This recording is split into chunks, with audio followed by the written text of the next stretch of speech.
नमः परमहंसाय। हरि ओम मा चंद्रमा मनसो चातश्चक्षुः सूर्यो रजायत श्रोत्राद्वायुश्च प्राणश्च मुखादग्निरजायत। ओ श्री भागवत भगवान की है आरती, पापियों को पाप से तारती। श्री भागवत भगवान की है आरती, पापियों को पाप से तारती। श्री भागवत भगवान की है आरती, पापियों को पाप से तारती। श्री भागवत भगवान की है आरती, पापियों को पाप से है तारती। ये अमर ग्रंथ ये मुक्ति पंथ ये पंचम वेद निराला, नभ ज्योति जगाने वाला। ये अमर ग्रंथ ये मुक्ति पंथ ये पंचम वेद निराला, नव ज्योति जगाने वाला। हर नाम यही हर नाम यही हर नाम यही हर नाम यही हर नाम यही हर नाम यही हर नाम यही हर नाम यही। यही जग मंगल की आरती, पापियों को पाप से तारती। श्री भागवत भगवान की है आरती, पापियों को पाप से है तारती। हरि बोल।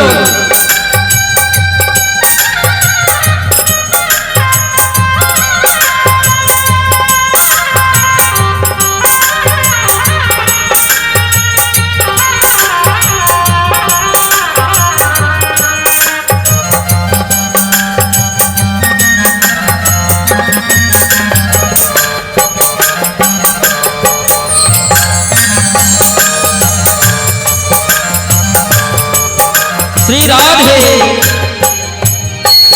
ये नाट्य गीत पावन पुनीत पापों को मिटाने वाला, हरि दर्श कराने वाला, हरि दर्श कराने वाला, हरि दर्श कराने वाला।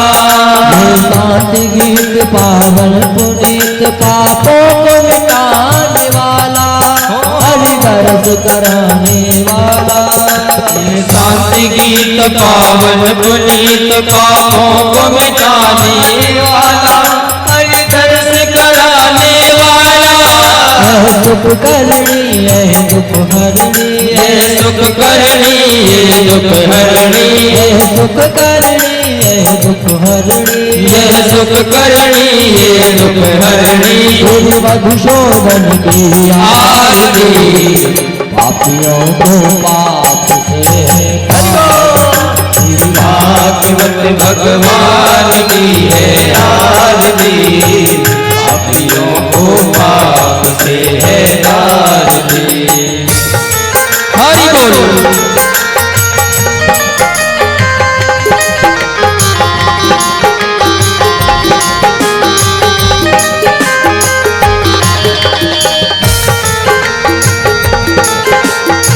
श्री राधे।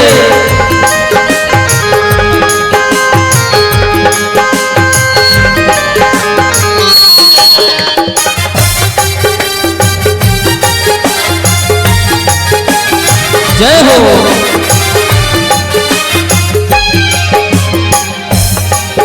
ये मधुर बोल जगवंत खोल सतमार्ग बताने वाला, बिगड़ी को बनाने वाला, बिगड़ी को बनाने वाला, बिगड़ी को बनाने वाला। ये मधुर बोल जगवंत खोल सतमार्ग दिखाने वाला, बिगड़ी को बनाने वाला। ये मधुर बोल जगवंत खोल सन्मार्ग दिखाने वाला, बिगड़ी को बनाने वाला। श्री राम यही घनश्याम यही, श्री राम यही घनश्याम यही, सीता राधे श्याम यही। प्रभु की महिमा की आरती पापियों को पाप से तारती। तेरी भाग्यवंत भगवान की है आरती पापियों को पाप से तारती। कर्पूर गौरम करुणावतारम संसार सारम भुजगेन्द्रहारम सदा वसन्तं हृदयारविन्दे भवं भवानी सहितं नमामि। त्वमेव माता च पिता त्वमेव बन्धु च सखा त्वमेव त्वमेव विद्याधरं त्वमेव सर्वं मम देवदेव। वन्दायमाला कृतालिकाय कपालमाला कृतशेखराय दिव्यमराय सदिगम्बराय नमः शिवाय च नमः शिवाय।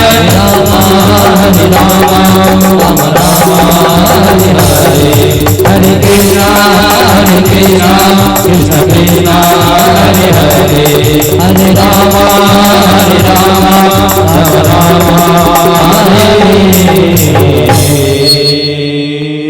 शीतलीकरणं पुष्पे देवाधिवर्धनम् आरोग्यार्थे आत्माभिवर्धनम्। शीतले तं जगन्माता शीतले तं जगत्पिता शीतले तं जगद्धात्री शीतलाय नमो नमः। हाथ में पुष्प लेकर के हाथ में फूल लेकर के पुष्पांजलि करेंगे।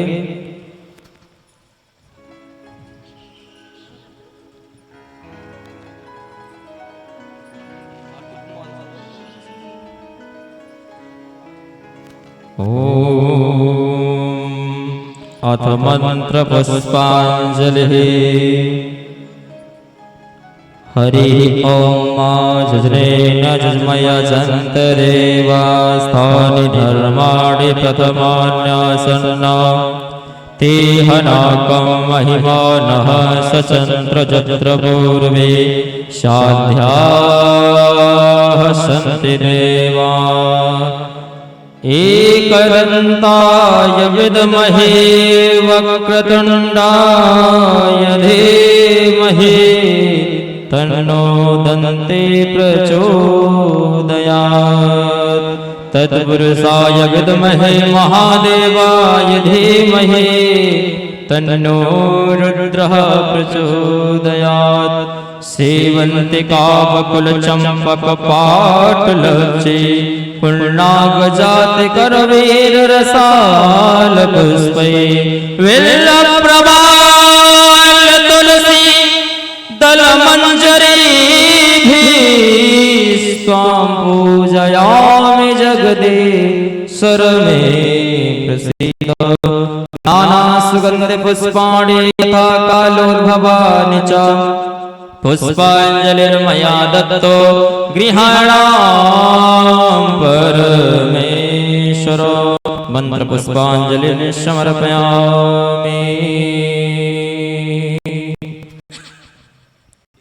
बोलिए उमापति महादेव की। बोले भागवत महापुराण की। राधे रानी सरकार की। यज्ञ नारायण भगवान की। सुखदेव भगवान की। सद्गुरुदेव भगवान की। वृंदावन धाम की। जय जय श्री राधे जय जय श्री राधे जय जय श्री राधे। नमः पार्वती पतये हर हर महादेव।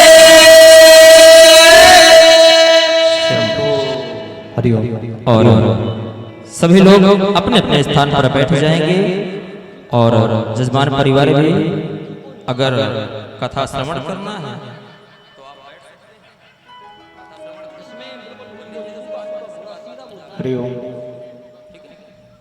सभी लोग अपने अपने स्थान पर बैठ जाएं और इस व्यासपीठ के माध्यम से भैया इसकी आवाज सुधार दो थोड़ा सा।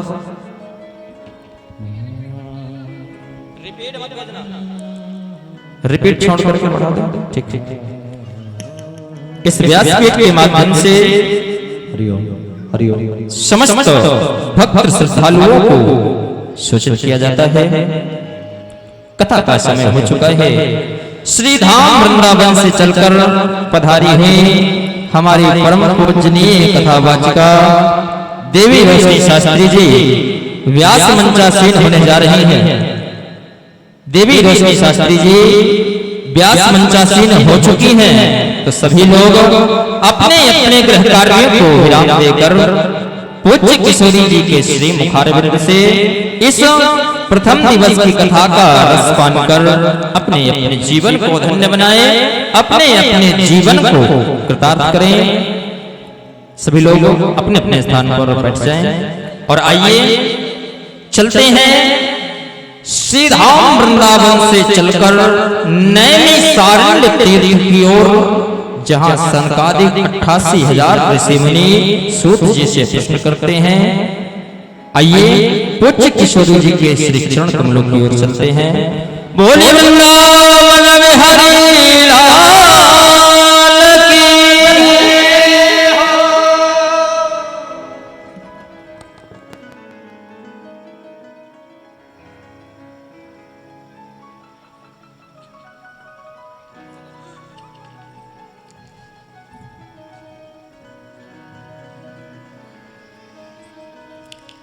राधे जय जय श्री राधे जय जय श्री राम जय जय श्री राधे जय जय श्री राम हरि हरि।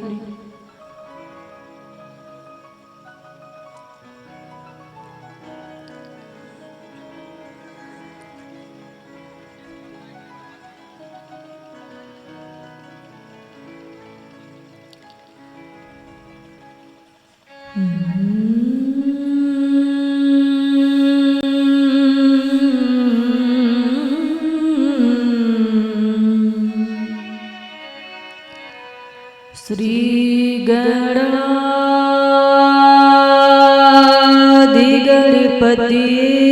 नमः।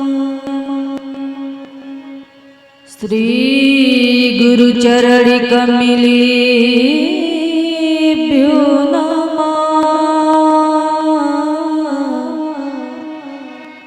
श्री ग्राम देवताभ्यो नमः।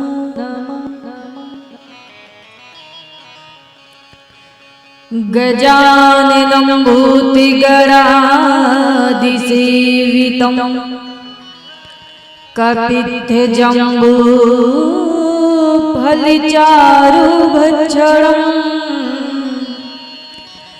उमास्तुतं शोकविनाशकारिकं नमामि विघ्नेश्वरपादपङ्कजम्। नारायणं नमस्कृत्यं नरं चैव नरोत्तमं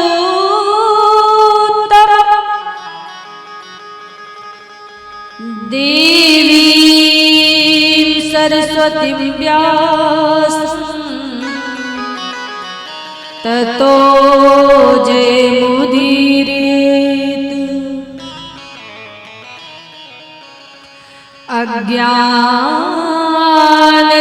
अज्ञानतिमिरान्धस्य ज्ञानाञ्जनशलाकया चक्षुरुन्मीलितं येन तस्मै श्रीगुरुवे नमः। वर्णानामेऽर्थसङ्गानां रसानां छन्दसामपि मङ्गलानां च कर्तारो वन्दे वाणिविनायको।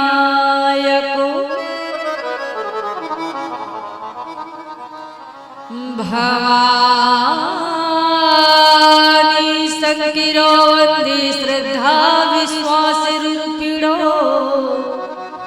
याभ्यां विना न पश्यन्ति सिद्धिस्वान्तः स्तमीश्वरम् वन्दे बोधमयं नित्यं शङ्कर गुरुरूपिणम् यामाश्रितो हि वक्रो अपि चन्द्राय सर्वत्र वन्दिते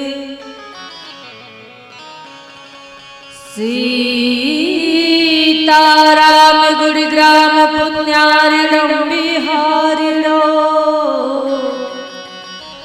वन्दे विशुद्ध विज्ञानं कवीश्वर कपीश्वर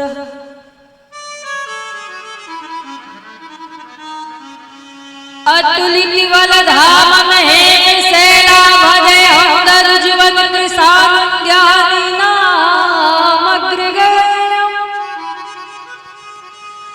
सकल गुण निधानं वानिराराम्यधीशम् रघुपति प्रिय भक्तं वात जातं नमामि जय जय श्री राधारमण जय जय नवल किशोर जय गोपी चित चोर प्रभु जय जय माखन चोर बोली बाकी बिहार की श्री राधा माधव सरकार की लक्ष्मी नारायण भगवान की यज्ञ भगवान की सूर्य भगवान की श्री सीताराम जी सरकार की हनुमान जी महाराज की श्रीमद् भागवत महापुराण की जय जय श्री राधे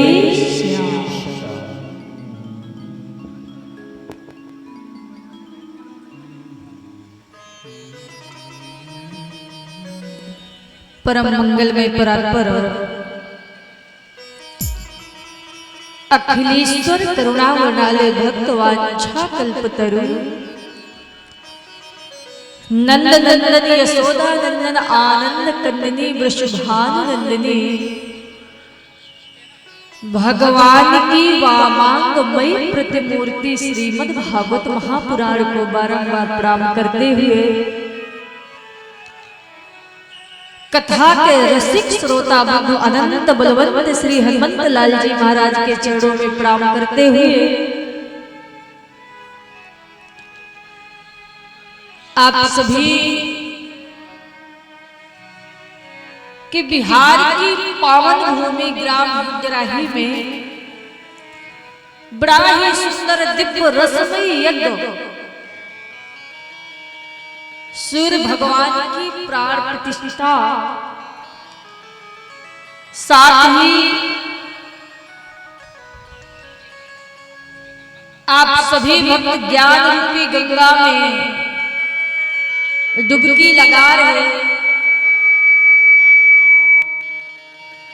बड़े ही हर्ष की बात है। आप सभी ग्रामवासी क्षेत्रवासी मिलकर के ये इतना सुंदर धार्मिक यज्ञ करा रहे हैं और सबसे खुशी की बात हमारे बीच में पूज्य श्री मुखिया जी व साथ ही सारे जजमान जो कि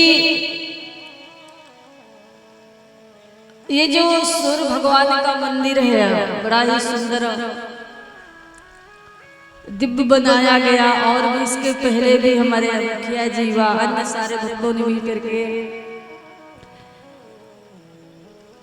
बड़े ही सुंदर सुंदर ऐसे धार्मिक यज्ञों का अनुष्ठान किया और महाराज दूर दराज से सारे विद्युत विद्वान जनों का आगमन हुआ तो ये साक्षात ठाकुर जी की ऐसी कृपा इन सभी भक्तों के ऊपर और बड़ी प्रसन्नता होती है जान करके कि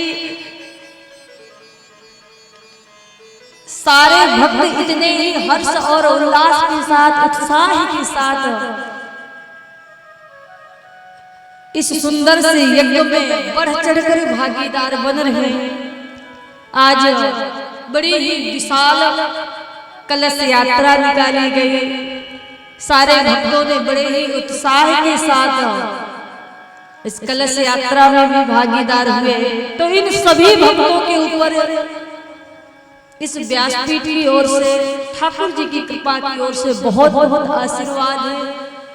सदैव यज्ञ भगवान सूर्य भगवान की कृपा सभी भक्तों के ऊपर बने रहे, ठाकुर जी भगवान की कृपा सदैव बनी रहे और ऐसे ही धार्मिक यज्ञ अनुष्ठान भक्त कराते ही रहे। बोलिए बाकी बिहारी लाल की जय हो। आइए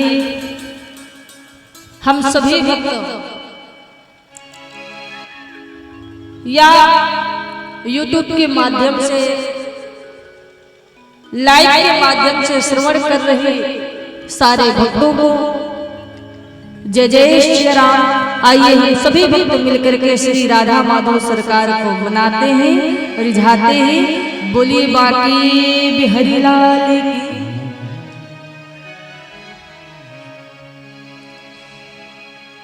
करुणा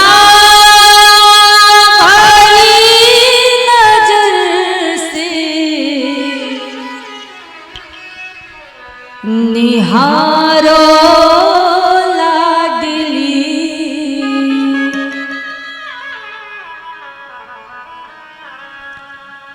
आज श्री लाडली जी सरकार से सारे भक्त कह रहे हैं किशोरी जी आप अपनी करुणा भरी नजर से हमारी ओर भी दृष्टि डालो, बहुत बड़े पापी हैं, एक कृपा कर दो आप हमारे ऊपर भी और आप हमको भी वर्षाने बुला लो। इसलिए आइए हम सभी लोग मिलकर के लाडली जी सरकार से प्रार्थना करेंगे और कहेंगे क्या,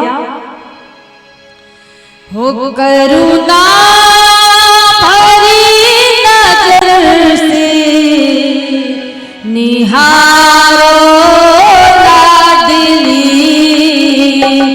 करुणा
मेरा हृदय सजा दो, इस कुंज में निरंतर, इस कुंज में निरंतर निहारो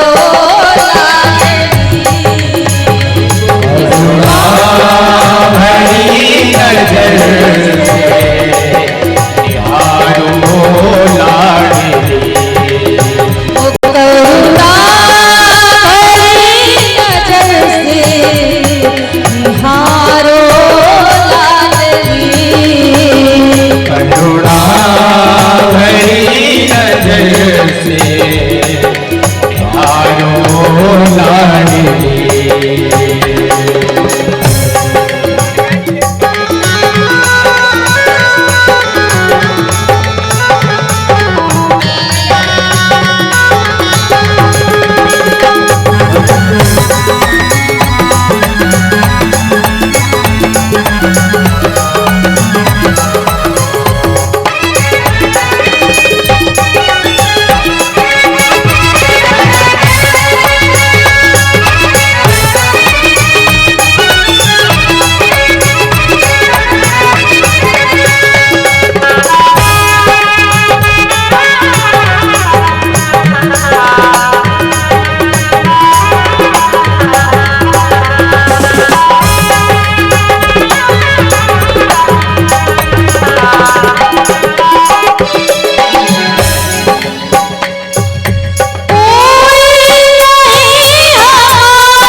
तेरा नाम सावरे, कोई नहीं हमारा, तेरा नाम प्यारा, कोई नहीं हमारा, तेरा नाम धाम प्यारा, हमको तो तेरे नाम का, हमको तो तेरे नाम का सहारो लाडली, करुणा भरी नजर से निहारो लाडली, करुणा भरी नजर से निहारो लाडली, निहारो लाडली, निहारो स्वामिनी, निहारो लाडली, निहारो स्वामिनी, करुणा भरी नजर से निहारो लाडली, करुणा भरी नजर से निहारो लाडली। हरि बोल।